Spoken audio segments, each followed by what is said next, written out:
Get your Gameface on. Get your Gameface on. Hello and welcome to the Mpnfl Division 2 footy show. It's finals time and we've had a big week of football. The finals commenced and it was a tough day for Kooringal over the weekend against Langwarrin. Jared Amalfi joins us on the panel.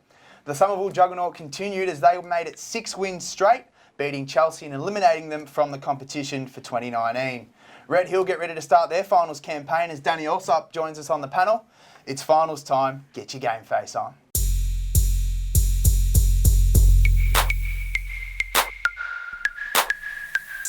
Jared and Danny, welcome to the panel, fellas. Yeah, thanks for having me. We'll start with yourself, Jared. A fantastic win over the weekend, mate. How was that for the footy club?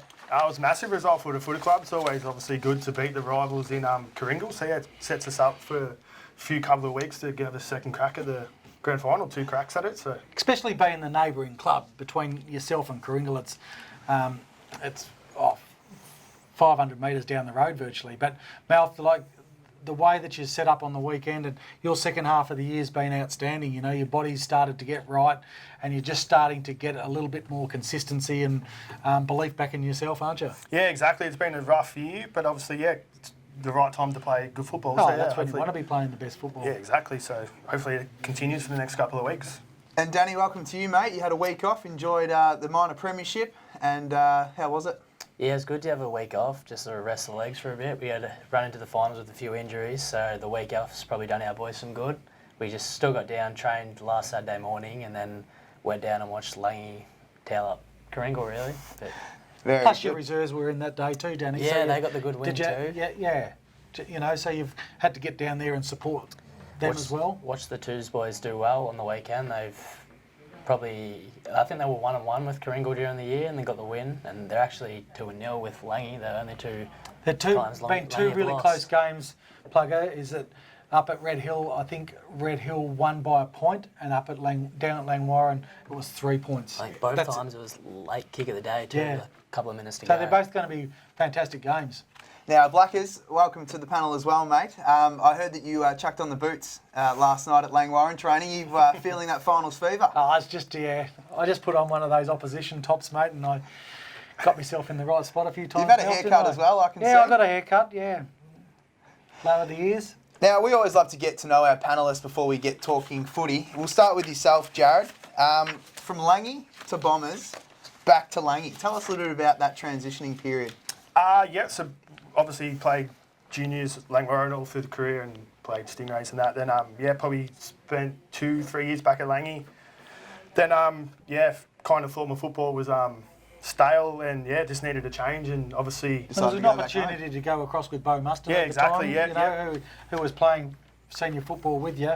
He got a senior coaching job and you and him get on well and he obviously got you across. And, you know, sometimes it's great to have a change too, Mel, because you get stale in your own environment. And, you know, I've been there myself and I understand what to go across and you get a new lease of life. And you had a really good time at Frankston and you played some really good footy.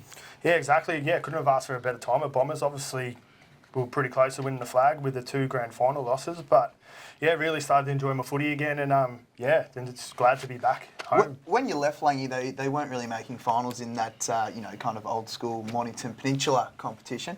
How nice is it to come back this year and have a taste of finals back at your home club? Oh, it's unbelievable, yeah. You can just see, just from last year as well, sitting back, because obviously Frankston did make the finals, just going down every final, and just the atmosphere around the club was back, and just kind of wanted to be back a part of it, and obviously made the decision to come back. You love a frothy, mate?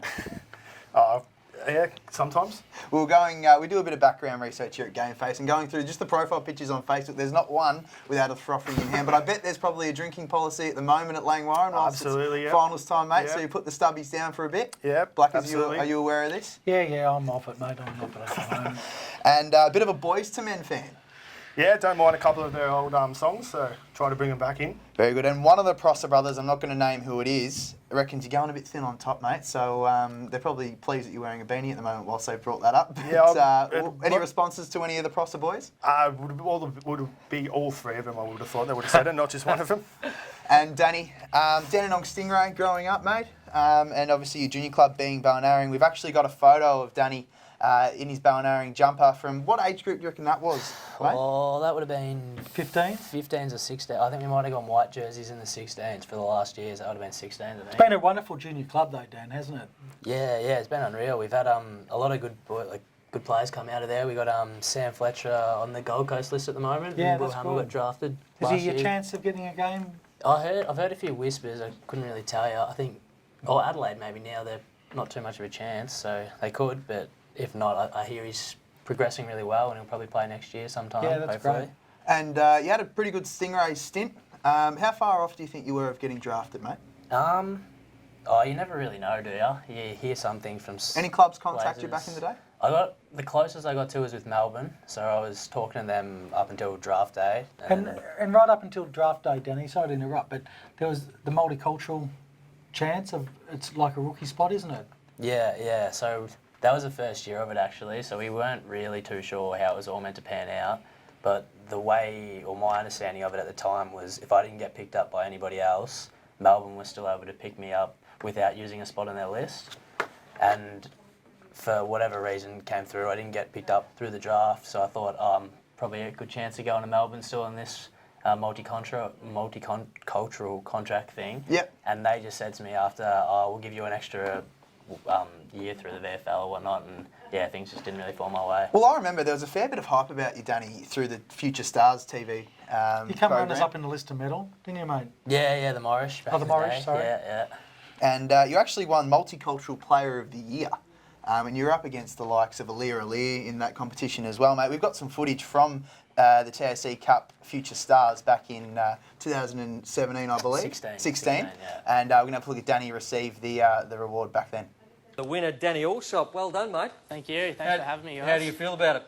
Yeah, it was a bit of a surprise. I only found out on Thursday or something that I got nominated last week. So, yeah. No, it was good, though. Yeah, And James thanks very McLeod much. from Toe Brothers Funeral. Welcome, mate. Thanks, Nathan. Been a sponsor for 3 years in a row now. What a wonderful award it has been. And Danny's your man. Yeah, no, it's tremendous, isn't it? 2 years in a row, Dan on Stingray's Player has won the Multicultural Award, and we're delighted to present you, Dan, with $2,500 to help you on your way, and wish you well with your footy career and moving forward, and all the best from all of us at Toe Brothers Funerals, and congratulations, Thanks mate. very much.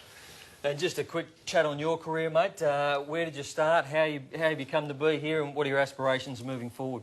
Well, I started down at Balnarring Junior Footy Club down on the Mornington Peninsula. I played there for all my junior career through till about under 16s, I think it was. And then I moved up down to Red Hill because Balnarring don't have a senior footy club. Nice part of the world down there, though. Yeah, pretty quiet and secluded, but no, it's nice. It's nice. And who did you barrack for when you were a young fella?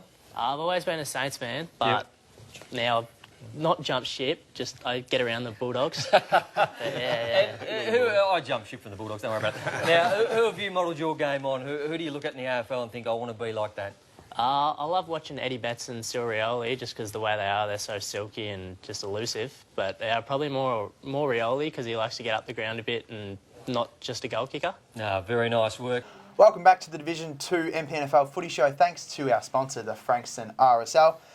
What was it like receiving that award, mate? It was interesting. Yeah, first and only time I've ever been on TV, so that was one thing. But yeah, I didn't really know too much about it at the time, and then they gave me a call that week of went in, won the award, and I only found out afterwards blokes like Alir and stuff have been nominated. So yeah, not too sure how they picked me as the winner, but I would take it. And lastly, before we start talking some football, John O'Ross came on the show with Dan Lonigan and Blackers and Holtz, and was in a bit of a flex off, and he seems to have gone a bit missing since then, mate. Do you think we put the moz on him? You might have, haven't you? He probably hasn't kicked too many since back No, he then. saw Dan's muscles and he was a bit embarrassed, I think. Well, he had a cracker start to the year, so it would have been a huge challenge to keep that kind of form going up. Oh, exactly considering right. only last year, the only thing holding him back was his actual goal kicking. Oh, without a doubt. Like he's a wonderful player, John O'Ross. And between the two of you, do you both play up the ground and then float forward? Because you were always good at kicking goals, Dan. Yeah, we've been trying to a bit lately just to get Jono up the ground a bit more, free him up a little bit. Yeah. But yeah, we'll probably throughout finals, I think we will see a bit of that. The Somerville juggernaut continued as they eliminated Chelsea over the weekend. Jed Sutton was named best on ground and Daniel Marshall kicked 3 on return. Blackers, was that a surprising result to you? No, well, I think most of us picked them last week, that their momentum will force them to beat Chelsea, and Chelsea haven't been playing that great.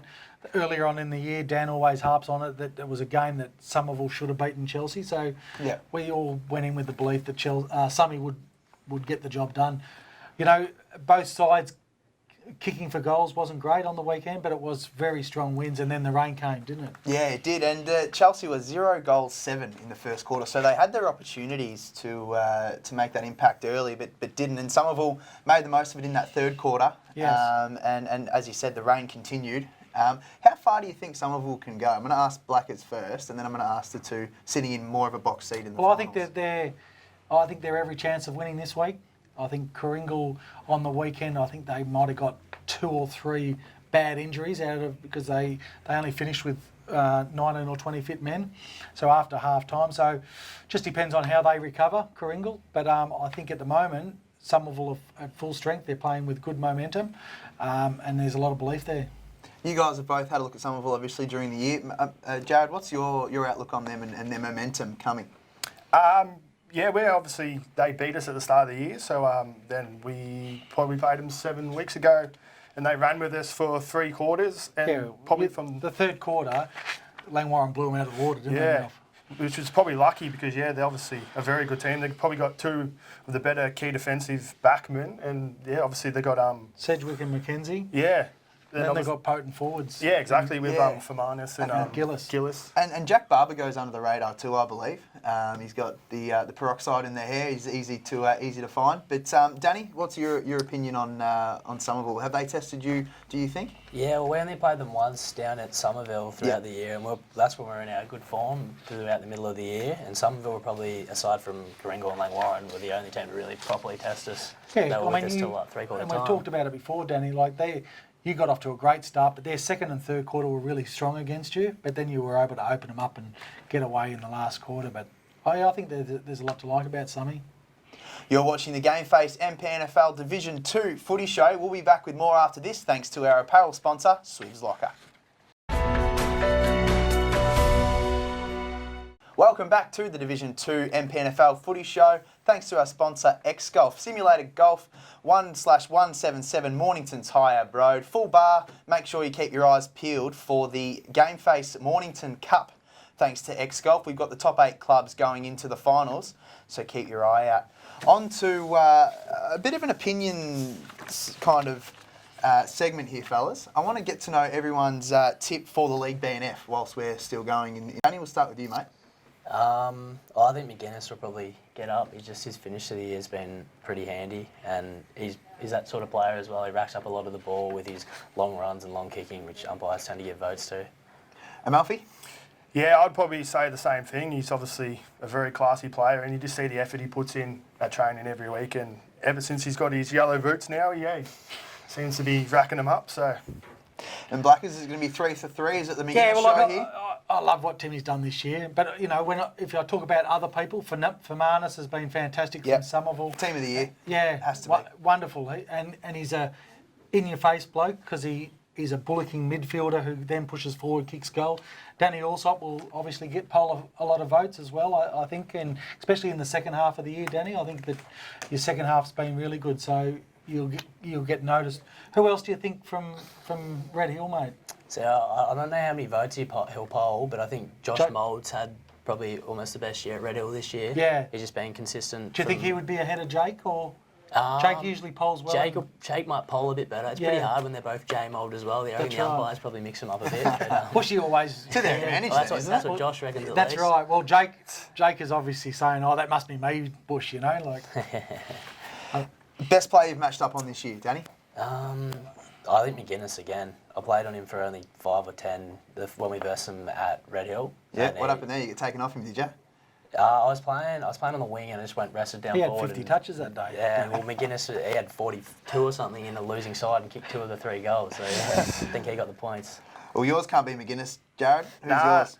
Probably Fermanus, played on him earlier in the year, or Sean Foster from Chelsea. Yeah, he's really good. Yeah, he's very hard to match up on. He's got a good tank and good overhead. So, player from your side this year that surprised you the most? Who is it? I got to go to Dan Frampton.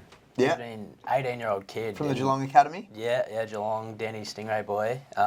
He's just 18-year-old kid. We put him on Holt. We put him on the number one to a forward each week, and he just seems to beat everyone, or at least like draw even with them. He's just really strong and just silky with his skills. He's a terrific intercept mark. He reads the ball really well. At times he probably butchers the ball when it's under pressure, but he's developed a lot. He was probably the best on for the Mpnfl under-19s in the Interleague as well, in my opinion. Yeah. They didn't have a great day, the Mpnfl, but he was definitely a standout. And I can remember the first time actually hearing his name was that day, and definitely haven't forgot it since. Malf, who's been a standout? I've got a couple. Obviously, I haven't played with many of them apart from this year. I'm going to say either Levi Hughes. It's gone under the radar. Yeah, he has. I'm going to speak about that a little bit later. And Well, it's probably he's low key. He's got peroxide hair. People wouldn't notice that, would they? Or their attention's gone to the Ralph McGuinness duo. yeah, exactly. Or big Matty Mpnfl down in the forward line. I reckon he's had a terrific year. Outstanding year from Matty. Used to play against him myself, and the development that he's put together this year, and he doesn't miss, does he? No, he's been fantastic. Now, Danny, thanks to your friends, we've had plenty of inboxes. Team of the Year is on the cards at Gameface at the moment. We're asking for the public's opinion to help us with putting together that team.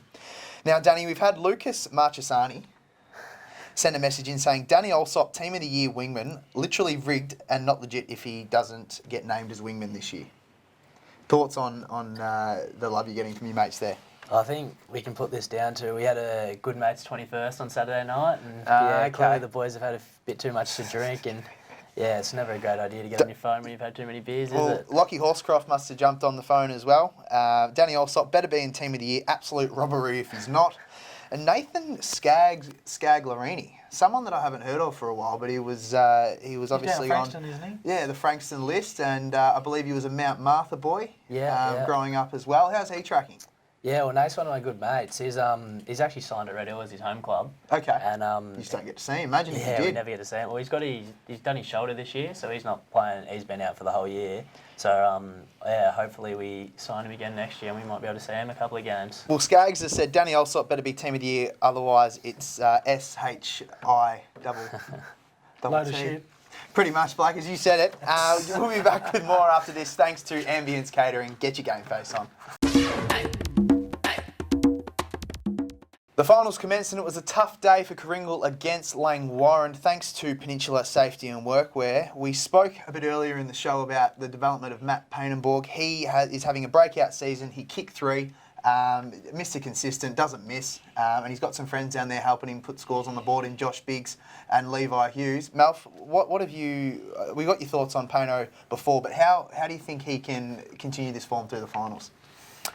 Obviously we have a very indifferent forward line to everyone. Obviously, we've got probably 4 or 5 different options. Obviously, with Murph down there as well, he obviously takes most of the attention, which is good for our other forwards. But he was really good last week, Murph, wasn't he? Yeah, he presented really well. 5 or 6 shots at goal. But he kicked 1-4, so he had an opportunity of, even if that was 3-2, it would have been a better day. Yeah, exactly. It's obviously a credit to Biggsy as well, because he had Gregson go to him, so obviously they rate him. Gregson, in my opinion, is the Team of the Year fullback in Division 2. Oh, before Behind Cuff. God. Cuthbert. Anyway, that's a Langy name, obviously. But he's had a really good year too. But there may be room for both. There's got to be room for both in that half-back line. We give Ralph McGuinness a lot of attention in terms of good recruits, but we spoke about Levi Hughes, an ex-Tiger and ex-Somerville Eagle, so we come across to those Somerville boys. He's had a pretty consistent few weeks, hasn't he? He's had a very good year. Just the last month, he just works so hard. Even if he doesn't get used, he just creates the next line, the holes for the next forwards to lead up to. So he's had a massive year. You can throw him down back as a matchup as well. So. That's where he's a bonus player because he has got that versatility. He's a good forward, but he's also a really good defender if there's a mismatch down there. So he's he's in good form, and the 3 of those guys are in good form. Plug, they really are. Yep. The defensive work that Billy Ralph showed last week was outstanding. Holt was quiet, only 1 goal. But his mate from Cranbourne wasn't. Brendan Wapper-Wapshot. He had a stellar game. He was probably best for Coringal last week, wasn't he? Yeah, and you obviously on the coaching bench, Blackers. What did you think he did well? Look, mate, he's attack on the football and he sets up well for Coringal. And unfortunately for Holt at the moment, his form over the last month hasn't been great, has it? No, it's pretty much gotten a little worse as more the season goes on. Yeah, but he's a kind of player. He might be carrying an injury and all that sort of stuff. Right. And I think maybe a few of the boys from Kringle are, and they've gone into this series a little bit underdone. I wouldn't be surprised if he can get his hands back on the footy, obviously this week, and bounce back. And yeah, we really hope he does, because we don't like hearing that players may be carrying injuries and just trying to get through. And Dunny was outstanding. That goal that he kicked as well, and he inspires his teammates along. And he's a bloke that's come. He was in a moon boot 3 weeks ago, so he's obviously not fully fit either. And the best on ground is a man sitting on this table. Jared, you must have had a pretty good day, mate. Yeah, it's just nice to get a few kicks. Yeah, it was good. There's the modest answer. Blackers, tell me. Yeah, it was great, Malf. It was good for you and good for your teammates, but also, and that goal that you kicked as well on the weekend was outstanding. But what you do is you break the lines and you get meterages gained as well. Moving on to the Red Hill, starting their finals campaign with the week off thanks to Ambience Catering. Blackies, in your opinion, are Red Hill still the favourite? Oh, 100%. Yeah? Yeah, 100%. 2 weeks ago they played against Langwarrin at Langwarrin. And the one thing that Red Hill are really good at doing is defensive work. I thought Langwarrin on that day were really good because they were able to keep Red Hill to 8 goals. Yeah. But Red Hill's able to keep Langwarrin to 2 goals. So it was tough conditions, but on both times this year, Langy's kept them to, both 8 goals, and then Red Hills kept Langwarrin to 2 and 3 goals respectively. Yeah. So, look, they start favourites. They've been the best team all year. I think they've got a few guys that are under a bit of an injury cloud, but they go into a season, a final series, firm favourites. Danny? The week off, mate. How'd you guys out at the Hill enjoy it? Yeah, so it was good. Like we said, just to rest the body. But so we trained Saturday morning, then went down and watched the twos, and then watched the Kringle-Langy game, which was good just to feel that finals atmosphere again. Your 19s, your 2s and yourselves are all in fantastic positions to win a premiership this year. What's the vibe like at the club? Oh, it's been unreal this year. Like last year was us in the 19s, but to have the twos as well, it's just been good feeling around the club. Everyone's playing good brand of footy, and yeah, hopefully we can all do a bit of damage. It's a pretty strong second side, Plugger. They've got some wonderful players in there that are unlucky not to be playing senior football, but there's some good kids in there as well that have come up through the under 18s and 19s over the last couple of years that have been successful as well. This weekend, obviously you guys up against each other. Let's get into the tips thanks to Petter's suspension. If you're wondering where Dan Lonigan is tonight, we don't know, so that's why you're stuck with me. But into the tips, we'll start with Blackers and I obviously giving our tip. I can't even favour anyone that's sitting on the panel because they're right next to us, but I firmly believe Red Hill will get up on the weekend and book their spot in the grand final. Yeah, well, Red Hill start favourite, and the one thing that Langwarrin have to do this week is be able to find avenues to goal and be able to kick goals to put scoreboard pressure on Red Hill. And if they can do that, then they're right in the hunt. And they've got a mental advantage too, with obviously not dropping a game to Red Hill not dropping a game to Langwarrin this year. So they'd have a bit of an advantage there and the week off. Yeah. Danny, how are you guys feeling about going into the weekend? Yeah, we're feeling confident, but obviously Langwarrin are going to make a few adjustments from the game a few weeks ago. They would have learned a few things as we did. So bit of a dress rehearsal. Looking forward to a pretty exciting and good game of footy this week. Kringle and Somerville. I don't know. I really don't know. I feel like Somerville have got all the momentum, but Kringle I think could be too good. That game. Mornington, is it? Can't see it on the sheet at the moment. Dan would know these things. This is why he's the host. Is it back at Mornington? Yeah, I think so. Yeah, I heard that they weren't happy with the ground last week down there. Yeah, me too. And you know what? To not be able to park cars in and around the ground, I find that interesting. Yeah, different. Obviously at Mornington Same usually at Chelsea you can. this week. Yeah, it's definitely different and can probably have a bit of a hindrance on the atmosphere. But we hope it doesn't. We hope it's a cracking day and Kringle and Somerville do draw a crowd. Blackers, who's your tip? Well, I think Kringle have been, apart from Red Hill, the best side all year. And when you look at what Kringle have been able to do, they've been able to win the close games as well. And they've been able to beat Red Hill twice. I think you know, with all that behind them. I know that at the moment they're carrying some injuries and probably limping in, but you'd hope that they can restructure and get some stuff right this week and hopefully beat Somerville. But Somerville's momentum, and they're playing some fantastic football. And when they played them early on in the year, Somerville should have beaten Kooringal. Yeah, I think they played, and Brad Wigcanavan said that as well. They only played 3 quarters. So it's definitely going to be close contests in both of these games on the weekend. The finals are in full swing. That's the show pretty much done, fellas. Thanks for coming in.